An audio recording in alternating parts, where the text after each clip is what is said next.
Hey everyone! Today we're going to be making pen and ink drawings. We're going to be using a very specific technique to create these drawings.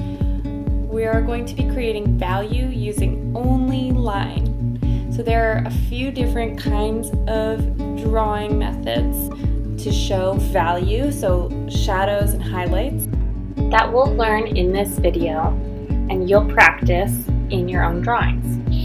Here are some examples by famous artists, including Van Gogh and Rembrandt. And here are some student examples from the internet of what we're going to be working towards today.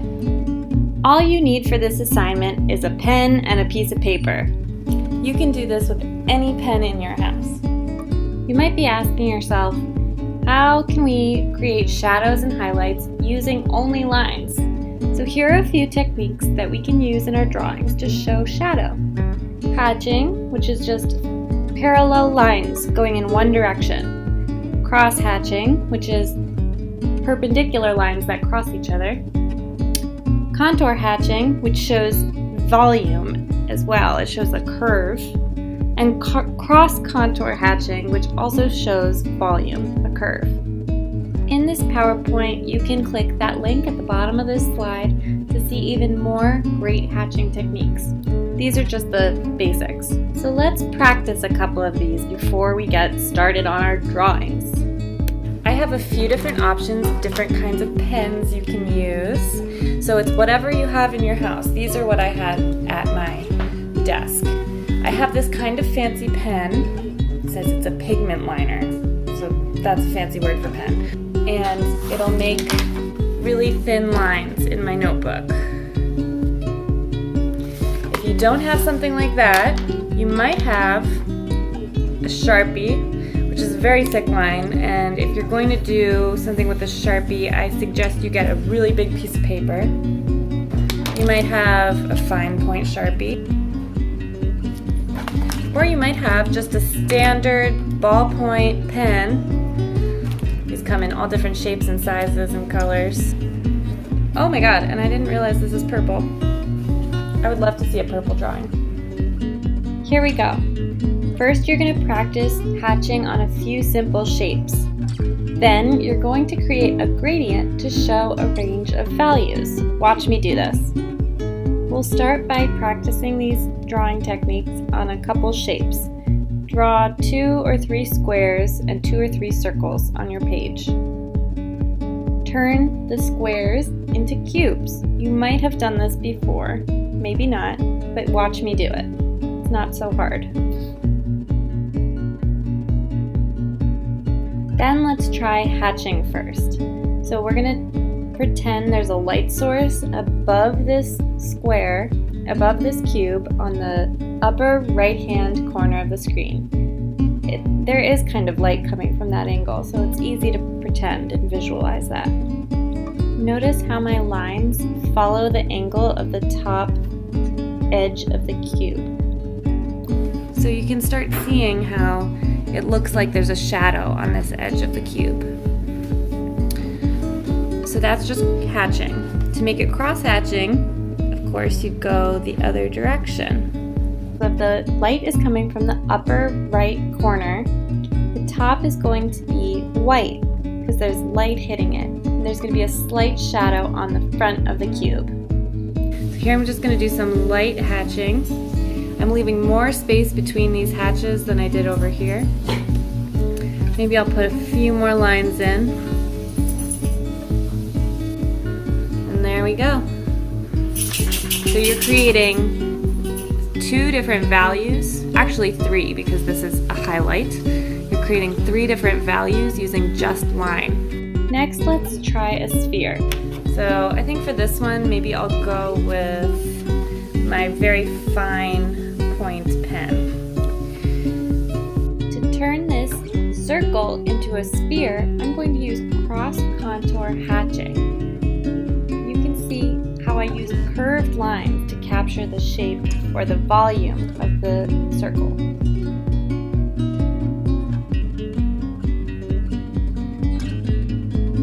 Again, I'm going to pretend that the light is coming from the top right corner of the screen. So so there's going to be a shadow on the bottom of this sphere. So my hatches are becoming farther apart towards the top of the sphere. Okay, and then you can either leave it as hatching or start making lines in the other direction and try out some cross hatching.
Boys, whatever you have. Try a couple arrangements before deciding which to draw. You'll see on the right I tried 2 or 3 different things. You can draw from life, or you can take a picture of your still life and work from the photo. Sometimes that's a little easier. If you're working from a photo, you can also edit the photo. Change it to black and white so you can focus on the values instead of the colors. This is the picture I took, and here I turned it to black and white. If you want to Google a picture and find something online, you can Google black and white photos of still life. So I'm going to do my drawing in my sketchbook, but if you have any thicker, nice paper from the packet I gave you at the beginning of online learning, this would be a great time to use that. I chose a regular old black ballpoint pen for my drawing. The only real rule about which drawing utensil you choose is that you have to stick with it for the entire drawing. So you could pick a purple pen like I showed you before, but make sure you stick with that purple pen the whole time. Remember to start by getting a general outline of where your objects are on the page. It's a little hard to see what I'm doing here, but I'm pressing down really lightly with my pen.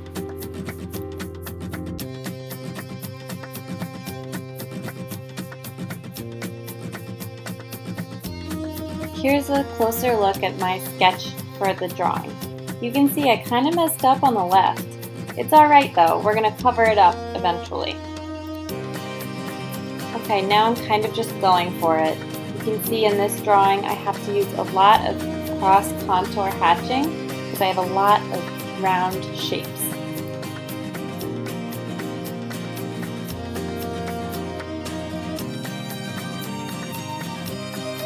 As you might imagine, this drawing takes a while. It took me about 30 minutes total to do this.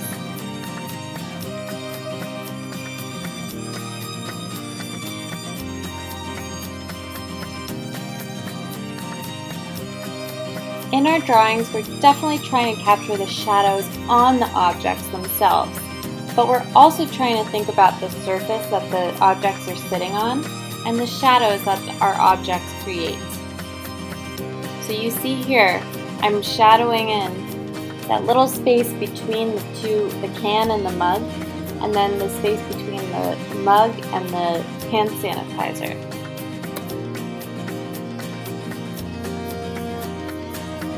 Now this kind of drawing assignment can be a little intimidating. You're not allowed to use pencil, it's all pen, it's a new technique. But practice is what this is all about. Okay, now I'm going to start working on this hand sanitizer. This is a little intimidating for me, but we're going to try.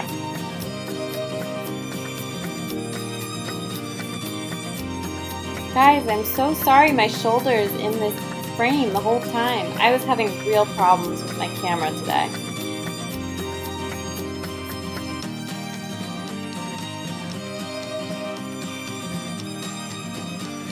Alright, we're almost there. And I have to remind you that this drawing took about 30 to 40 minutes.